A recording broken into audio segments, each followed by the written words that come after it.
Hi, my name is Professor Lloyd, and I want to welcome you to ASL 115. In this first lecture, I'm going to be discussing fingerspelling. Fingerspelling. Fingerspelling can also be called the manual alphabet. Each letter is signed with only one hand and has its own hand shape.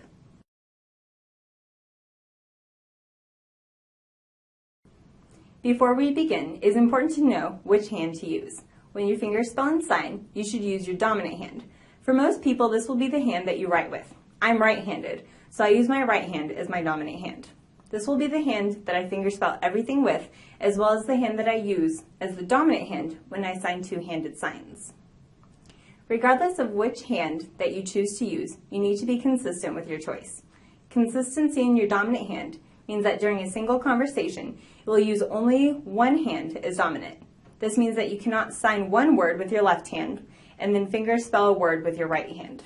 For example, sometimes when I am with friends who are deaf, I will have something in my dominant hand, but would like to say something. Imagine that I'm carrying my laptop in my dominant hand. I could then use my non-dominant hand, which for me is my left hand, in order to sign something. For that conversation, I would stick with my left hand as dominant for the sake of consistency.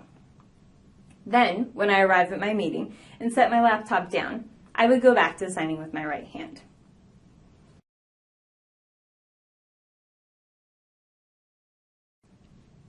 Now, the next thing you need to know about fingerspelling is how to position your hand. One easy way that you can do this is to pretend that you are raising your hand, then lower your arm until your elbow is resting comfortably at your side. Your palm should be facing away from your body. Although American Sign Language only uses one hand to make each of the hand shapes for the manual alphabet, I want you to practice with both hands for the alphabet. The reason for this is it helps you to become accustomed to spelling with either hand. Then in the case that you need to use your non-dominant hand, as in my example, you are able to do so because your non-dominant hand is familiar with and accustomed to signing the hand shapes.